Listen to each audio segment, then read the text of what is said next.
آج کربلا نہیں سناؤں گا، بلکہ آج ایک ایسی ہستی کے بارے میں بات کروں گا جس نے فقط زبان سے جنگ لڑی، جس نے لاشیں دفن نہیں کیے بلکہ ظلم کی تاریخ کو دفن کر دیا۔ جی ہاں، جناب زینب کبریٰ سلام اللہ علیہا۔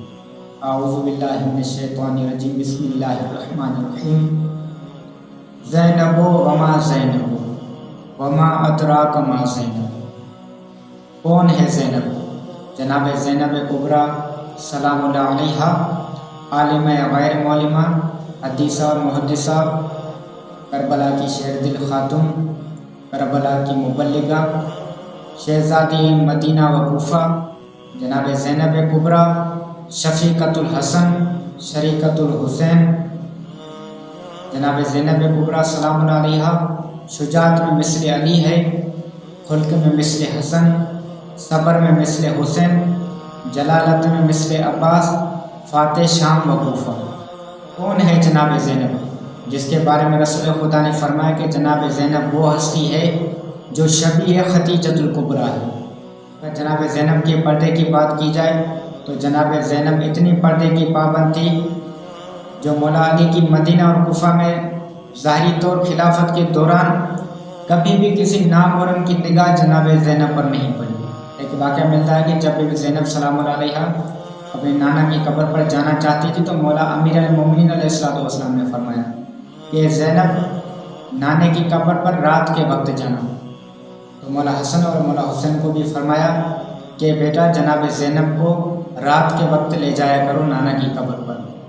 اور مولا امیر نے یہ بھی حکم دیا کہ جب نانے کی قبر پر پہنچو تو جو وہاں پر چراغ لگا ہوگا وہ چراغ بجھا دینا، وہ اس لیے کہ کسی نامحرم کی نگاہ جناب زینب پر نہ پڑے۔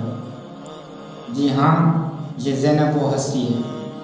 یحییٰ مازنی کہتے ہیں کہ میں مدینے میں مولا امیر المومنین علیہ السلام کا ہمسایہ رہا کافی عرصے تک۔ فرماتے ہیں کہ اس طویل عرصے میں نے کبھی بھی خدا کی قسم نہ جناب زینب کو دیکھا نہ جناب زینب کی آواز سنی۔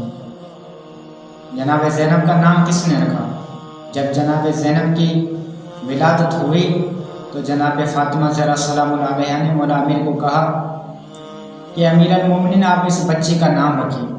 تو مولا نے فرمایا کہ میں اس معاملے میں کبھی بھی سبقت نہیں کروں گا رسول خدا سے پہلے، جب رسول خدا سفر سے آئیں گے تب وہ نام رکھیں گے۔ اس وقت رسول خدا کہیں سفر پر گئے ہوئے تھے۔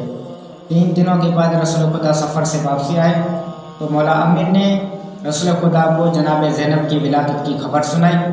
رسول خدا بہت خوش ہوئے اور فرمایا کہ فاطمہ کی اولاد میری اولاد ہے، مگر اس بچی کا نام میں ہی نہیں رکھوں گا بلکہ خداوند مطاع رکھے گا۔ اس وقت جبرائیل امین آیا اور رسول خدا کو سلام دیا اور کہا کہ اس بچی کا نام لوح محفوظ پر زینب رقم کیا گیا ہے۔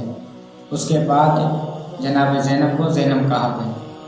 اس کے بعد رسول خدا نے جناب زینب کو گود میں لیا اور بوسہ دیا اور فرمایا کہ کوئی بھی انسان جو جناب زینب کی مصیبت پر روئے گا اس نے جیسا امام حسن امام حسین کی مصیبت پر رویا ہو۔ جناب زینب کی اگر عبادت کی بات کی جائے تو جناب زینب کو ان کی عبادت کے ذریعے پہچانا جاتا تھا۔ جناب زینب عبادت میں اور نماز تہجد میں اپنے بابا کی طرح، اپنے نانا کی طرح، اپنے مادر گرامی کی طرح تھی۔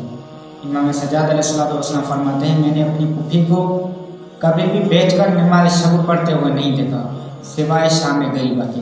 مولا سجاد علیہ السلام نے جب یہ سبب پوچھا بی بی زینب سے کہ آپ بیٹھ کر نماز کیوں پڑھ رہی ہو تو بی بی نے فرمایا کہ میں نے 3 دنوں سے اپنے حصے کا کھانا بچوں کو دے دیا ہے، اب بھوک کی وجہ سے مجھ میں اتنی طاقت نہیں ہے کہ میں کھڑے ہو کر نماز پڑھوں۔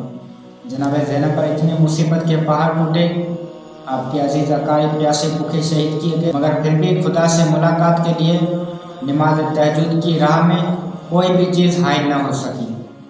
جناب زینب کی عبادت کے لیے مولا حسین کا یہ جملہ کافی ہے۔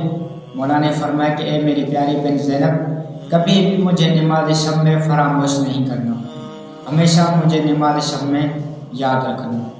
حسین تو ایک بار شہید ہوئے مگر کربلا کے بعد زینب ہر دن شہید ہوتی رہی حسین کی یاد میں۔ حالانکہ آخری وقت میں جناب زینب یہ دعا کرتی تھی کہ پروردگار میں اب اس دنیا سے بیزار ہو چکی ہوں، اے پروردگار مجھے میرے مظلوم بھائی کے پاس پہنچا دے، اے پروردگار میں حسین کی جدائی برداشت نہیں کر سکتی۔